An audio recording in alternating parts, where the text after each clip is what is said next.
साथियों नमस्कार। आज हम लोग मध्यकालीन भारतीय इतिहास से आर ओ में जो भी प्रश्न पूछे गए हैं उन सब को कवर करेंगे।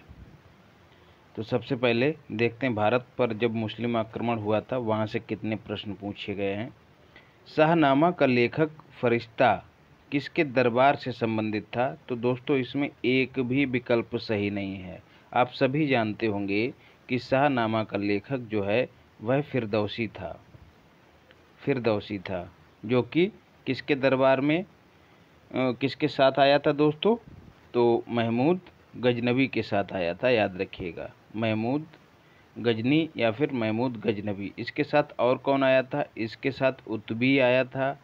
फिरदौसी तो हो ही गया है, और साथ ही अलबरूनी भी इसी के समय में आया था, याद रखिएगा, अलबरूनी।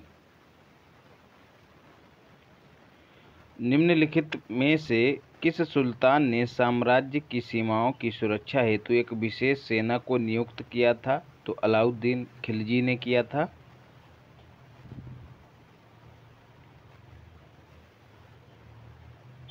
फिर है, निम्नलिखित में से कौन राजा मोहम्मद गौरी द्वारा चंदावर के युद्ध में पराजित किया गया था? तो देखिए चंदावर में जो है चंदा लगा हुआ है, तो ऐसे ही चंदा से चंद से चंदा बन रहा है, और चंदा से आ की मात्रा हटाकर चंद बनाया जा सकता है। तो चंदावर के युद्ध में कौन पराजित किया गया था? तो जयचंद।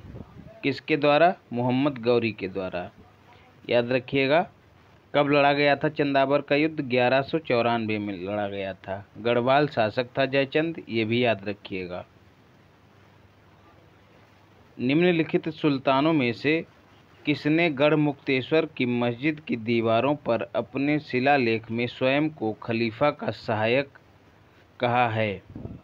तो बलबन ने गढ़मुक्तेश्वर की मस्जिद की दीवारों पर अपने शिलालेखों में स्वयं को खलीफा का सहायक कहा है, याद रखिएगा। निम्नलिखित में से कौन सी इल्तुतमिश के राज्यकाल में सल्तनत की राजधानी थी दोस्तों? तो दिल्ली। इससे पहले दोस्तों कुतुबुद्दीन ऐबक था दिल्ली सल्तनत का शासक, तो उसने राजधानी जो है लाहौर को बनाया था। इल्तुतमिश जो है अपनी राजधानी लाहौर से दिल्ली लेके आया था, और इल्तुतमिश को जो है गुलाम वंश का वास्तविक संस्थापक कहा जाता है, याद रखिएगा। खिलजी के दौरान दोस्तों सीधे सूची 1 से सूची 2 को मिलाना है। रणथंभौर दोस्तों कौन था? हमीरदेव रणथंभौर का शासक। चित्तौड़ राणा रतन सिंह, वही राणा रतन सिंह जो आपने देखे होंगे कौन सी फिल्म पद्मावत में दिखाए गए हैं। देवगिरी का शासक कौन था दोस्तों? राय रामचंद्र। गुजरात का शासक कौन था? कर्णदेव। दिल्ली सल्तनत के किस शासक ने अपने आप को खलीफा घोषित किया था? तो मुबारक खिलजी ने जो है अपने आप को खलीफा घोषित किया था। एकदम परंपरा से हटके इसने काम किया था, याद रखिएगा। अन्य जो सुल्तान रहे हैं दोस्तों वो खलीफा से पदवी ग्रहण करते थे, लेकिन इसने स्वयं को खलीफा ही साबित कर दिया था, घोषित कर दिया था। निम्नलिखित में से किस शासक ने दीवान ए अमीर कोही विभाग की स्थापना की थी दोस्तों? मोहम्मद बिन तुगलक MBT। तुगलक वंश का शासक था दोस्तों। इसने दीवान ए अमीर कोही या फिर दीवाने अमीर कोही की स्थापना की थी। होता क्या था दोस्तों? मुख्य कार्य इस विभाग का कृषकों को प्रत्यक्ष सहायता देकर उनको अधिक भूमि कृषि कार्य के अधीन लाना था। बेरोजगारों के सहायतार्थ दिल्ली के निम्नलिखित सुल्तानों में से किसने रोजगार कार्यालय की स्थापना की थी? तो फिरोज शाह तुगलक ने दोस्तों रोजगार कार्यालय की स्थापना की थी। और दासों के लिए एक अलग विभाग की स्थापना की थी, दीवान ए बंदगान। किसने? फिरोज शाह तुगलक ने ही। और दार उल सलेम जी हाँ दोस्तों, ये खैराती अस्पताल था। इसकी भी स्थापना किसने की थी? फिरोज शाह तुगलक ने की थी, याद रखिएगा। सर्वप्रथम लोक निर्माण विभाग की स्थापना की थी। पुनः देखो, प्रश्न रिपीट कर दिया गया है, फिरोज शाह तुगलक ने। निम्नलिखित में से किसने आगरा की स्थापना की थी दोस्तों? तो सिकंदर लोदी ने जो है आगरा की स्थापना की थी, याद रखिएगा, 1504 ईस्वी में। और इसने एक अलग पैमाने, मतलब भूमि को नापने के अलग पैमाने का विकास किया था, जिसको गज ए सिकंदरी कहा गया। ये भी याद रखिएगा, गज ए सिकंदरी। सिकंदरी। निम्नलिखित सुल्तानों में से कौन अन्न के ऊपर कर समाप्त करने के लिए जाना जाता है? तो सिकंदर लोदी, याद रखिएगा। अब विजयनगर साम्राज्य को देखते हैं। कृष्णदेव राय के दरबार में अष्टदिग्गज कौन थे दोस्तों? तो 8 महान तेलुगु कवि जो हैं वो अष्टदिग्गज कहलाते थे दोस्तों। तो देखिए, अष्टदिग्गज कृष्णदेव राय के दरबार में कवि थे, याद रखिएगा। एक तो कवि हो गए हैं, ठीक है। एक थे अष्टछाप। अष्टछाप ये दोस्तों बल्लवाचार्य के शिष्यों का एक समूह था। बल्लवाचार्य, ठीक है। तो ये अष्टछाप हो गए, अष्टदिग्गज हो गए, और एक हो गए अष्टप्रधान। अष्टप्रधान ये दोस्तों एक तरह की मंत्रिपरिषद हुआ करती थी शिवाजी के शासनकाल में, याद रखिएगा। तो अष्टदिग्गज, अष्टप्रधान और अष्टछाप। उम्मीद करता हूँ कि आप लोग भूलेंगे नहीं अष्टछाप। तो तीनों ही पूछ लिए जाते हैं, महत्वपूर्ण है, इसलिए याद कर लीजिएगा। फिर है, प्रसिद्ध विजयनगर शासक कृष्णदेव राय के अधीन किस साहित्य का स्वर्ण युग था दोस्तों? तो तेलुगु साहित्य का स्वर्ण युग था, खूब फला फूला, याद रखिएगा।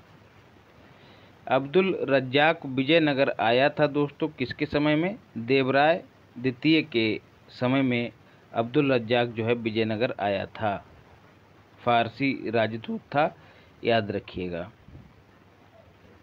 निम्नलिखित में से किसने कुतुब मीनार के निर्माण में योगदान नहीं दिया था दोस्तों? कुतुबुद्दीन ऐबक ने इसकी नींव रखी थी और निर्माण कराया था। इल्तुतमिश ने भी दिया योगदान, फिरोज शाह तुगलक ने भी दिया, अलाउद्दीन खिलजी ने योगदान नहीं दिया, याद रखिएगा। बाकी तीनों ने दिया है।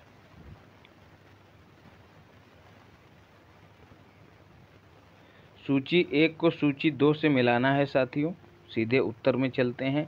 अटाला देवी मस्जिद जो है दोस्तों इब्राहिम शाह सरकी द्वारा बनवाई गई थी। इब्राहिम शाह सरकी दोस्तों, सरकी राजवंश जो था कहाँ शासन कर रहा था? जौनपुर में, याद रखिएगा। जौनपुर में जो है सरकी वंश का शासन था, याद रखिएगा। मलिक सरवर ने इसकी स्थापना की थी।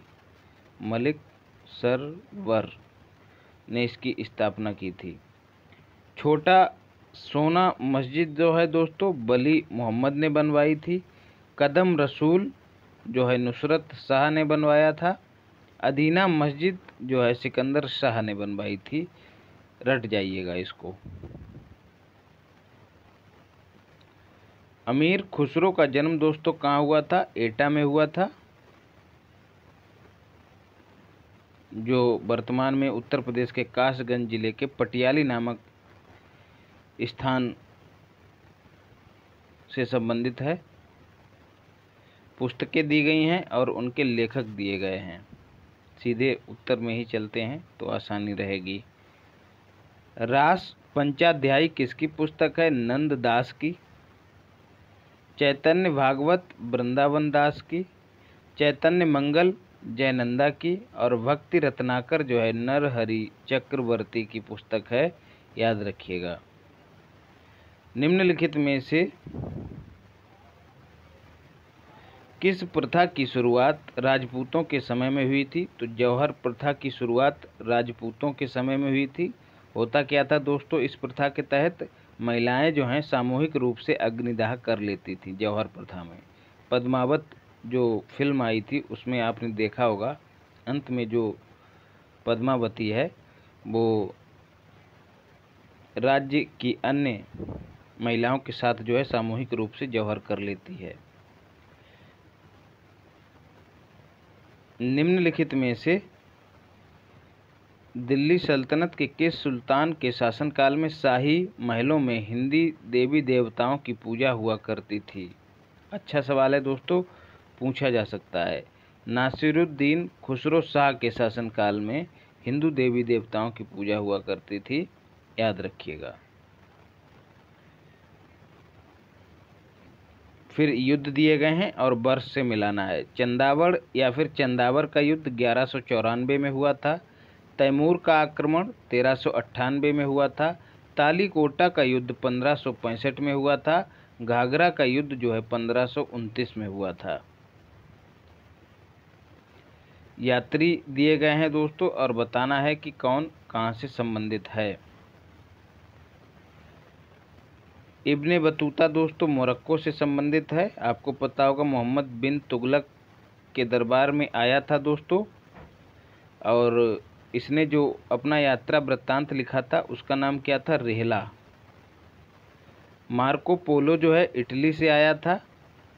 अब्दुल रज्जाक जो है दोस्तों तुर्की से नहीं बल्कि अरब से आया था। नूनिज जो है वो पुर्तगाल से आया था।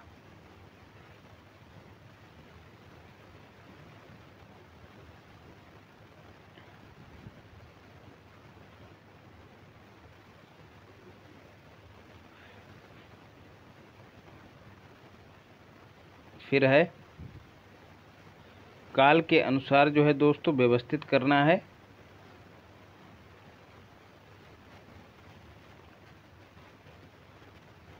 मोहम्मद बिन तुगलक द्वारा राजधानी का स्थानांतरण, फिर उसके बाद अफगानपुर षड्यंत्र, और फिर जलालुद्दीन खिलजी की हत्या, फिर तराइन का युद्ध।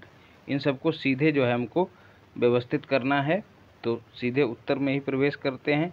तराइन का युद्ध जो है दोस्तों 1192 में हुआ था, द्वितीय युद्ध, और इससे पहले 1191 में भी हुआ था। किसके बीच हुआ था? मोहम्मद गौरी और पृथ्वीराज चौहान के बीच। 1191 वाला पृथ्वीराज ने जीत लिया था, दूसरे वाले में हार गए थे। फिर है 1296 में जलालुद्दीन खिलजी की हत्या हुई थी, याद रखिएगा। अफगानपुर षड्यंत्र द्वारा उलूग खां को सुल्तान गयासुद्दीन की हत्या का दोषी माना जाता है। तो अफगान षड्यंत्र दोस्तों किस वर्ष हुआ है? 1325 में अफगानपुर षड्यंत्र। फिर है सुल्तान मोहम्मद बिन तुगलक ने अपनी राजधानी दिल्ली से दौलताबाद कब स्थानांतरित की? तो 1325 में, याद रखिएगा। दौलताबाद या देवगिरी एक ही बात है। जौनपुर नगर निम्नांकित की स्मृति में स्थापित किया गया था दोस्तों। मोहम्मद बिन तुगलक की स्मृति में स्थापित किया था किसने? फिरोज शाह तुगलक ने। FST के द्वारा इसको स्थापित किया गया था। इसको पूर्व का सिराज भी कहते हैं, ये भी याद रखिएगा। पुनः देखिए रिपीट हुआ। जौनपुर नगर की स्थापना किसने की थी? तो फिरोज शाह तुगलक ने की थी, क्योंकि मोहम्मद बिन तुगलक की याद में की थी फिरोज शाह तुगलक ने। और मोहम्मद बिन तुगलक का नाम क्या था दोस्तों? जौना खां। तो जौना खां से ही जो है जौनपुर बना है, याद रखिएगा। निम्न में से किस शासक ने सर्वप्रथम जजिया कर समाप्त किया था दोस्तों? तो जैनुल आबदीन, मोहम्मद बिन तुगलक, हुसैन शाह सरकी या अकबर? तो सबसे पहले की बात हो रही, तो जैनुल आबदीन ने जो है जजिया कर समाप्त किया था। जजिया कर क्या है दोस्तों? जजिया कर गैर मुसलमानों से लिया जाने वाला धार्मिक कर था, याद रखिएगा। जैनुल आबदीन या फिर जैनुल आबदीन कहाँ का शासक था? कश्मीर का। यहाँ से एक सवाल इस बार भी पूछा गया है। इसको कश्मीर का अकबर भी कहते हैं, याद रखिएगा। दार समुद्र क्यों कहते हैं अकबर? क्योंकि ये धार्मिक रूप से सहिष्णु था। दार समुद्र किस राजवंश की राजधानी थी दोस्तों? तो होयसल राजवंश की राजधानी दार समुद्र थी।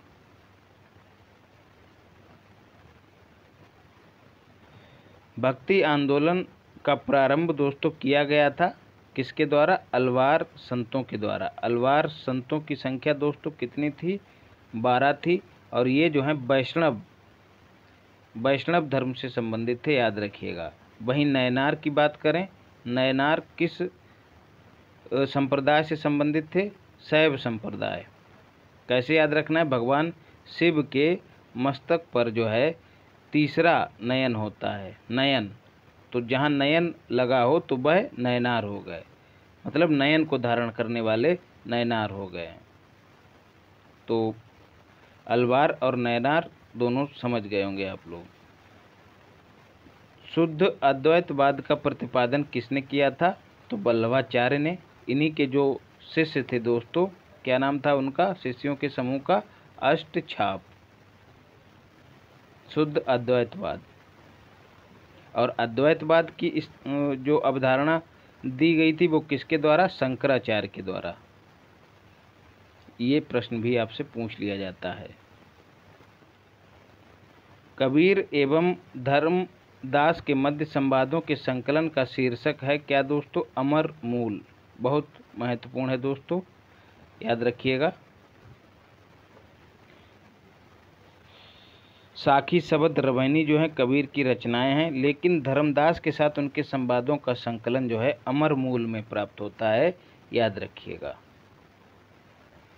निम्नलिखित में से कौन इस्लाम से प्रभावित था? तो नामदेव जी जो हैं वो इस्लाम से प्रभावित थे, याद रखिएगा। महाराष्ट्र में जो है इन्होंने भक्ति आंदोलन को लोकप्रिय बनाया था, ये भी याद रखिएगा। ये किस संप्रदाय से संबंधित थे? ये भी पूछ लिया जाता है। वारकरी संप्रदाय से संबंधित थे नामदेव। रामचरितमानस नामक ग्रंथ के रचयिता कौन थे दोस्तों? एकदम बच्चा सवाल है। तुलसीदास जी रामचरितमानस के रचयिता थे। इसकी भाषा दोस्तों कौन सी थी? अवधी। ये भी पूछ लिया जाता है। निम्नलिखित सूफीवाद के सिलसिलों में कौन संगीत के विरुद्ध था दोस्तों? नक्शबंदियाँ जो है संगीत के विरुद्ध था। ठीक है, अपनी नाक जो है संगीत को सुनने के लिए कान बंद करने के बजाय, कान तो बंद कर ही लेता था, नाक भी बंद कर लेता था। तो नकबंदियाँ, ठीक है, मतलब नाक बंद कर लेता था अपनी संगीत को सुनकर। तो ऐसे यदि जोड़ के याद करेंगे तो भूलेंगे नहीं।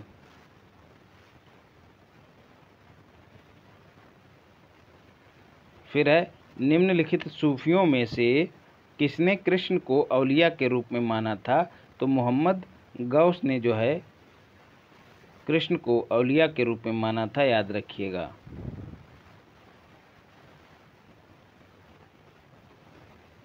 और ये 27 संप्रदाय से संबंधित थे। ख्वाजा मोइनुद्दीन चिश्ती किसके शिष्य थे दोस्तों? तो ख्वाजा उस्मान हारूनी के शिष्य थे, याद रखिएगा। निम्नलिखित में से किस चिश्ती संत को चिराग ए दिल्ली कहा जाता है दोस्तों? तो नासिरुद्दीन को जो है चिराग ए दिल्ली कहा जाता है, याद रखिएगा। और महबूब इलाही दोस्तों किसे कहा जाता है? निजामुद्दीन औलिया को। और इन्हीं ने कहा था कि अब दिल्ली दूर नहीं है। किसने? निजामुद्दीन औलिया ने। इनके जो शिष्य थे दोस्तों बाबा फरीद थे, ये भी याद रखिएगा, निजामुद्दीन औलिया के। और कौन था दोस्तों इनका शिष्य? अमीर खुसरो भी निजामुद्दीन औलिया का ही शिष्य था, अमीर खुसरो। तो बाबा फरीद और अमीर खुसरो दोनों किसके शिष्य थे? निजामुद्दीन औलिया के। इन्हीं को महबूब ए इलाही कहा जाता है, ये भी याद रखिएगा। और इनकी जो कब्र है या मकबरा है वो कहाँ स्थित है? दिल्ली में। ये भी याद रखिएगा, ये प्रश्न भी आपसे पूछ लिया जाता है। अफगानिस्तान पर आधिपत्य के समय बाबर को किसने भारत पर आक्रमण करने के लिए निमंत्रण दिया था? तो दौलत खान ने बाबर को निमंत्रण दिया था, याद रखिएगा।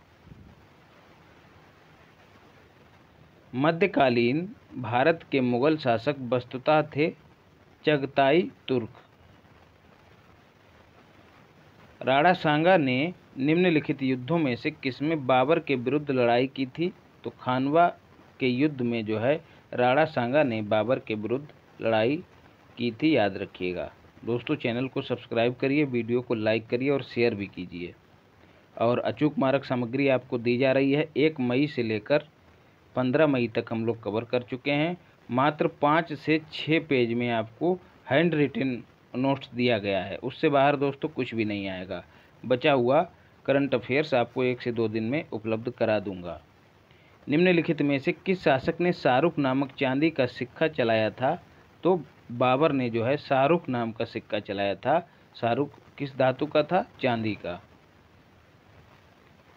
दोस्तों आरओ या एआरओ या फिर यूपीपीसीएस प्री सभी में रिपीटेड प्रश्न भर के पूछे जाते हैं, और इसके लिए हमने आपके लिए जो सामग्री उपलब्ध कराई है वो कौन कौन सी है? एक तो यूपीपीसीएस जब मेंस हुआ करता था तो 2 पेपर उसमें एमसीक्यूज टाइप के होते, मल्टीपल चॉइस क्वेश्चंस टाइप के क्वेश्चन वाले हुआ करते थे। तो उन 2 पेपरों को पूरा का पूरा उपलब्ध करा रहा हूँ आपके लिए। इसके साथ ही 1991 से आपको 2022 तक जो हुआ है पेपर अब तक कराए गए हैं आयोग के द्वारा, उन सब को आपके लिए एक प्लेलिस्ट में उपलब्ध कराया हूँ। तो एकदम चुन चुन के देखिए, चलते फिरते, खाना बनाते, मतलब कोई भी समय खाली मत जाने दीजिए। इसको जो है परीक्षा से पहले ही निपटा कर उस पर कुंडली मार कर एकदम बैठे रहिए। और अक्सर होता यह है कि लोग परीक्षा के समय इसको लेके बैठते हैं, तो ये ठीक नहीं है। शेर शाह सूरी का अंतिम अभियान निम्नलिखित में से किस राज्य के विरुद्ध था? तो कालिंजर के विरुद्ध था, याद रखिएगा। 1545 में जो है कालिंजर विजय के दौरान इसकी मौत भी हो गई थी। शेर शाह के अंतर्गत तांबे के दाम और चांदी के रुपया की विनिमय दर क्या थी दोस्तों? तो 64:1। शेर शाह का मकबरा दोस्तों कहाँ है? बिहार के सासाराम में। बिहार वाले लोग जो हैं, बिहार पीसीएस के द्वारा जो भी अब तक पेपर कराए गए हैं सबका हल एक ही प्लेलिस्ट में कराया गया है, उसको देख सकते हैं। निम्नलिखित घटनाओं पर विचार कीजिए और उन्हें क्रमानुसार व्यवस्थित कीजिए। तो दौराह का युद्ध दोस्तों 1532 में हुआ था, या फिर देवराय भी कहीं कहीं मिलेगा। फिर चौसा का युद्ध 1539 में, कन्नौज का युद्ध 1540 में हुआ था, और सामूगढ़ का युद्ध 1658 में हुआ था, याद रखिएगा। निम्नलिखित मध्ययुगीन शासकों में से कौन एक उच्च शिक्षित था दोस्तों? तो शेर शाह जो है उच्च शिक्षित व्यक्ति था, याद रखिएगा। शेर शाह के विषय में कौन सा सही है अथवा सही नहीं है? वह शानदार प्रशासनिक व्यवस्था के निर्माता थे, सही है दोस्तों। हालांकि एक शासक के रूप में उनके गुण युद्ध के मैदान पर उनकी जीत से अधिक उल्लेखनीय नहीं थे दोस्तों। तो ये तो बात ठीक नहीं है, तो इस तरह से कथन एक सही हो जाएगा, क्योंकि प्रशासनिक व्यवस्था एकदम अव्वल दर्जे की थी। और ये जो कह रहा है कि शासक के रूप में उनके गुण युद्ध के मैदान पर उनकी जीत से अधिक उल्लेखनीय नहीं थे, तो ऐसा नहीं है दोस्तों। उसने युद्ध के मैदान में भी सराहनीय काम किया और प्रशासन के स्तर पे भी सराहनीय काम किया। तो कथन एक ही सही उत्तर होगा। दिल्ली के पुराने किले के भीतर बनी मस्जिद किला एक कोहना का निर्माण किसने करवाया था दोस्तों? तो शेर शाह सूरी ने करवाया था। किला एक कोहना। अकबर का शासन जाना जाता है दोस्तों किस लिए? क्षेत्रों को जीतने के लिए, एकदम सही है। अपनी प्रशासनिक व्यवस्था के लिए, ये भी ठीक है। न्यायिक प्रशासन के लिए, ये भी ठीक है। उसकी धार्मिक कट्टरता के लिए यही कथन गलत है दोस्तों, बल्कि उसकी धार्मिक सहिष्णुता के लिए जाना जाता है। और ऐसी ही नीति दोस्तों किसने? जैनुल आबदीन ने अपनाई। कहाँ का शासक था दोस्तों? जैनुल आबदीन जम्मू कश्मीर का शासक था आबदीन। तो इसीलिए इसको कश्मीर का अकबर कहते हैं, याद रखिएगा। इसने गौहत्या भी निषिद्ध करवा दी थी। हल्दी घाटी के युद्ध में महाराणा प्रताप के अलावा राजपूत सेना का सेनापति कौन था दोस्तों? तो सही जवाब है हकीम सूर जो है राजपूत सेना का सेनापति था।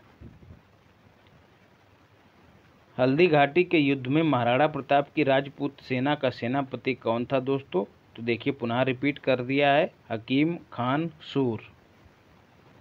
देखिए 2 बार प्रश्न रिपीट किया है।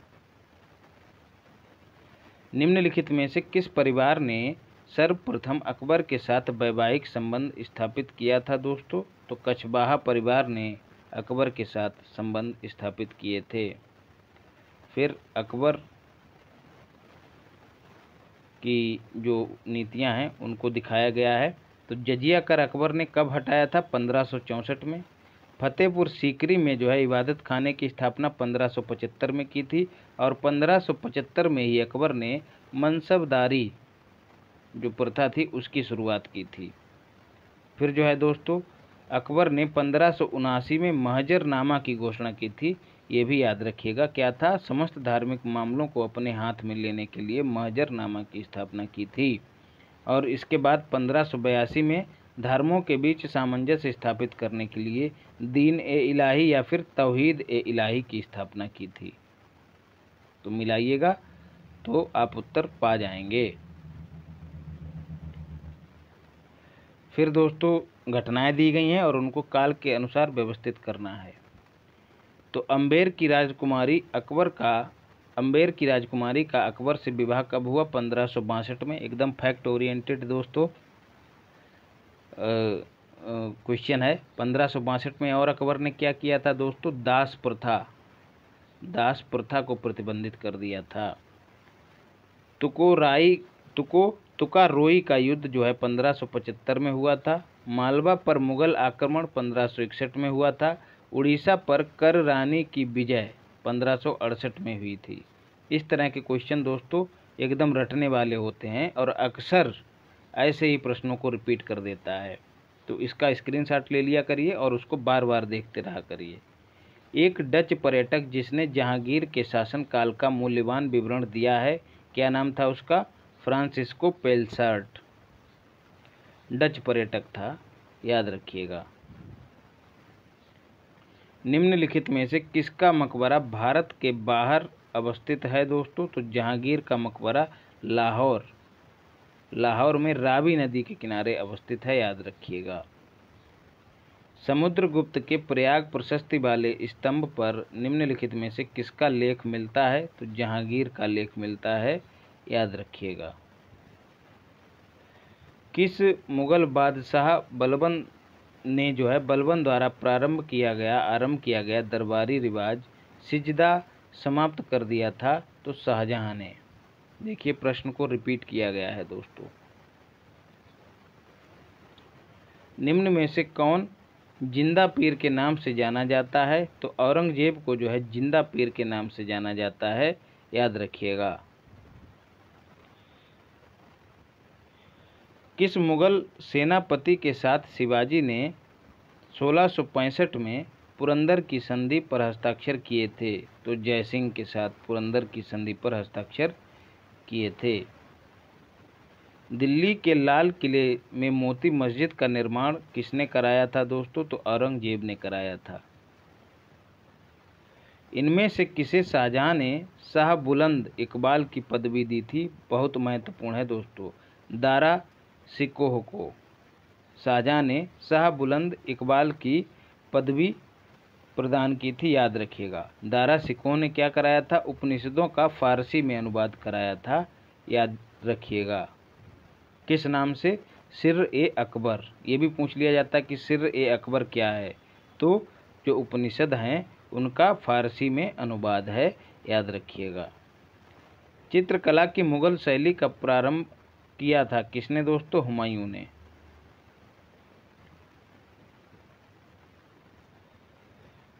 फिर बाबरनामा का अंग्रेजी अनुवाद दोस्तों किसने किया था?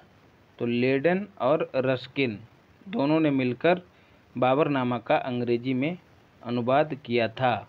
तुझ के बाबरी को बाबर ने अपनी मातृभाषा तुर्की में लिखा था, ये भी आपसे पूछ लिया जाता है। इसका फारसी में अनुवाद बाबरनामा कहा जाता है। तो तुजुक ए बाबरी ही बाबरनामा के नाम से जानी जाती है। तुजुक ए बाबरी तुर्की में लिखी गई है और फारसी में जो है बाबरनामा लिखा गया है।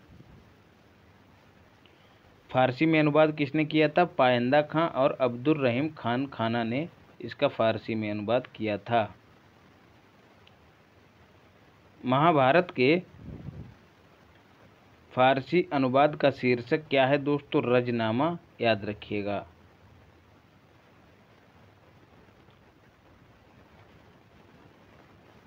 निम्नलिखित में से किसने महाभारत का फारसी में अनुवाद किया था दोस्तों? तो अब्दुल कादिर बदायूनी ने महाभारत का फारसी में अनुवाद रजनामा के नाम से किया था।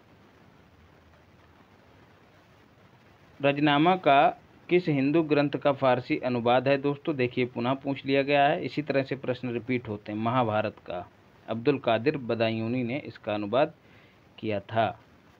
मुगल मनसबदारी व्यवस्था के बारे में निम्नलिखित कथनों पर विचार कीजिए। जात और सवार पद प्रदान किए जाते थे मनसबदारी प्रथा में। जी हाँ दोस्तों, अकबर ने मनसबदारी प्रथा की शुरुआत की थी। यह एक सैनिक प्रशासनिक पद हुआ करता था। मनसबदार आनुवांशिक अधिकारी होते थे। मनसबदारों के 3 वर्ग थे, यह कथन सही है। दीवान कार्यालय द्वारा इनको वेतन दिया जाता था, यह कथन गलत है। इनको दीवान कार्यालय द्वारा वेतन नहीं दिया जाता था, बल्कि जागीरें प्रदान की जाती थीं और उन्हीं से राजस्व वसूलने का अधिकार भी मनसबदार को दिया जाता था। और मनसबदार आनुवांशिक अधिकारी नहीं होते थे, ये भी याद रखिएगा। तो इस तरह से सही उत्तर क्या हो जाएगा? पहला और तीसरा। मनसबदार के 3 वर्ग हुआ करते थे, याद रखिएगा। तो इस तरह से विकल्प डी सही उत्तर हो जाएगा। सूची 1 को सूची 2 से मिलाना है दोस्तों। अकबर जो हैं दोस्तों, इनका दीवान कौन था? मुजफ्फर खान। जहांगीर का दीवान गियास बेग एतमादुद्दौला। और शाहजहां का दीवान जो है सादुल्ला खान हुआ करता था। औरंगजेब का दीवान असद खान हुआ करता था। इसको स्क्रीनशॉट लेके सेव कर लीजिए और बार बार देखते रहिए। खानवा के युद्ध दोस्तों 1527 में हुआ था। चौसा का युद्ध 1539 में, कन्नौज का युद्ध 1540 में और तालीकोटा का युद्ध या फिर राक्षसी तंगड़ी का युद्ध, राक्षसी तंगड़ी भी इसको कहते हैं, राक्षसी तंगड़ी का युद्ध जो है 1565 में हुआ था। इनको जब व्यवस्थित करेंगे तो सही उत्तर पा जाएंगे। दारा सिकोह को किस स्थान पर दफनाया गया था? तो दिल्ली में दफनाया गया था।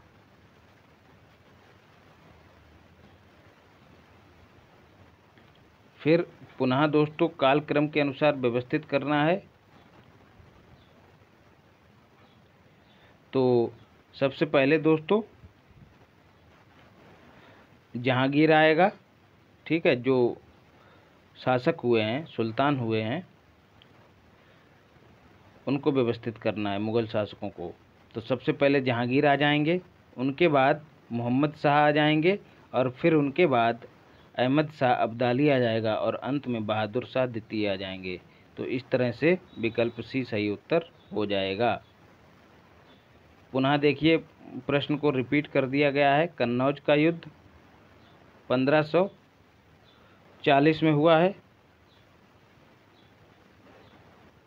और चंदेरी का युद्ध दोस्तों 1 मिनट देख लें, तालीकोटा का तो 1565 में हुआ है। चौसा का युद्ध 1539 में हुआ है। कन्नौज का युद्ध 1540 में हुआ है। चंदेरी का देख लेता हूँ, मैं भूल गया हूँ दोस्तों। चंदेरी का युद्ध जो है 1528 में हुआ है। तो इनको व्यवस्थित करेंगे तो विकल्प बी सही उत्तर हो जाएगा। रानियाँ दी गई हैं दोस्तों, उनको कालक्रम के अनुसार व्यवस्थित करना है। तो इनको सही रूप से व्यवस्थित करने पर क्या उत्तर मिलेगा? विकल्प बी। मतलब पहले रानी पद्मावती या पद्मनी, फिर उनके बाद दुर्गावती, फिर उनके बाद ताराबाई और अंत में अहिल्याबाई अकबर के समय में थीं। सूची 1 को सूची 2 से मिलाना है दोस्तों। हाकिन्स से संबंधित एक प्रश्न इस बार भी आया था। सीधे उत्तर में चलते हैं। हाकिन्स कब आया था? 1608 में। टॉमस रो 1615 में, और मनुची जो है 1653 में, और राल्फ फिच जो है 1583 में आया था। इस प्रकार विकल्प बी सही उत्तर हो जाएगा। जामा मस्जिद का निर्माण दोस्तों, संभल की जामा मस्जिद का निर्माण बाबर ने कराया है। दीन पनाह का निर्माण हुमायूं ने करवाया है। जहांगीर महल का निर्माण अकबर ने कराया है, और एतमादुद्दौला का मकबरा जहांगीर ने ही करवाया है, याद रखिएगा। एतमादुद्दौला के मकबरे का निर्माण जहांगीर ने ही कराया है। निम्नलिखित में से कौन मुगल काल में राजा बनाने वाले थे दोस्तों? कौन? हुसैन अली और अब्दुल्ला, किंग मेकर इनको कहा जाता है मुगल काल में, याद रखिएगा। सिख संप्रदाय से पूछे गए प्रश्नों को देखते हैं। निम्नलिखित में से किसे गुरु नानक ने अपना उत्तराधिकारी घोषित किया था? लहना। जी हाँ दोस्तों, इन्हीं को अंगद कहा जाता था। ये सिखों के दूसरे गुरु थे, गुरु अंगद, इन्हीं को लहना कहा जाता है दोस्तों। इन्होंने जो है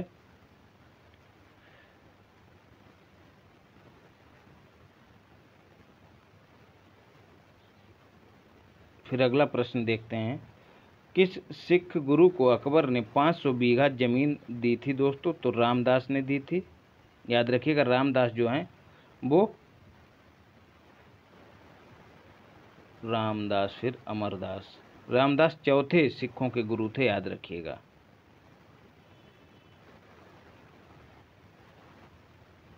और तीसरे कौन थे? अमरदास। तो अमर के बाद, दोनों दास ही हैं, अमर के बाद राम आए हैं, याद रखिएगा। निम्नलिखित में से किस स्थान पर एक प्रसिद्ध सिख गुरुद्वारा अवस्थित है दोस्तों? हेमकुंड। किन सिखों को तत्कालीन शासकों द्वारा मृत्यु दंड दिया गया था? तो दोस्तों गुरु अर्जुन देव, जो कि पांचवें गुरु थे सिखों के, और गुरु तेग बहादुर को मृत्युदंड दिया गया था, जो कि 9वें गुरु थे, याद रखिएगा। गुरु अर्जुन देव को दंड किसने दिया था दोस्तों? तो जहांगीर ने दिया था, बगावत करने के लिए, मतलब जहांगीर के पुत्र की मदद की, जो कि खुद में बागी था, तो इसीलिए इनको दंड दिया गया था। और तेग बहादुर ने जो है इस्लाम धर्म स्वीकार नहीं किया था, इसीलिए औरंगजेब ने इनको मृत्युदंड दिया था, याद रखिएगा, औरंगजेब।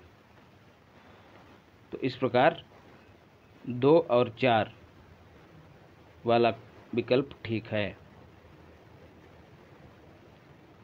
किस सिख गुरु ने विद्रोही राजकुमार खुसरो की सहायता धन एवं आशीर्वाद से की थी? तो गुरु अर्जुन देव ने, इसीलिए इनको जहांगीर ने दंडित किया था।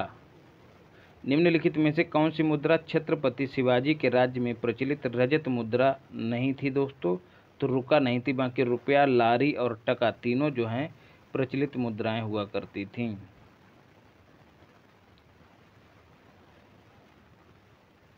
छत्रपति शिवाजी के संबंध में निम्नलिखित घटनाओं को व्यवस्थित करना है दोस्तों। चाकन के किले पर विजय 1648 में हुई। मुगलों से मतभेद का प्रारंभ जो है 1657 में हुआ। अफजल खां का जो मामला हुआ था 1659 में हुआ था। सूरत पर आक्रमण और उसको लूटना जो है 1664 में हुआ था। कथन और कारण को हमको व्यवस्थित करके उत्तर देना है। मुगल साम्राज्य के पतन के बाद मराठा सबसे शक्तिशाली देशज शक्ति के रूप में उभरे। क्योंकि कारण जैसे ही आया उससे पहले क्योंकि लगाया करिए। मराठा पहले शासक थे जिनके पास एकीकृत भारतीय राष्ट्र की संकल्पना थी। तो दोस्तों एकीकृत भारतीय राष्ट्र की संकल्पना इनके पास नहीं थी, तो कारण गलत है और कथन सही हो जाएगा। तो इस प्रकार विकल्प सी सही उत्तर हो जाएगा। ये बात बिल्कुल सत्य है कि मराठा जो है मुगलों के बाद अगले शक्तिशाली शासक बन के उभरे थे। पानीपत का तीसरा युद्ध लड़ा गया था दोस्तों कब? 1761 में अहमद शाह अब्दाली और मराठों के बीच हुआ था। औरंगजेब की मृत्यु के समय मराठा नेतृत्व किसके हाथों में था? तो ताराबाई, जो कि राजा राम की पत्नी है दोस्तों, उसके हाथों में मराठा नेतृत्व था, याद रखिएगा। तो इस तरह से दोस्तों हम लोगों ने पूरा सल्तनत कालीन और मध्यकालीन इतिहास कंप्लीट कर लिया है। इसके बाद आधुनिक भारत को कंप्लीट करेंगे,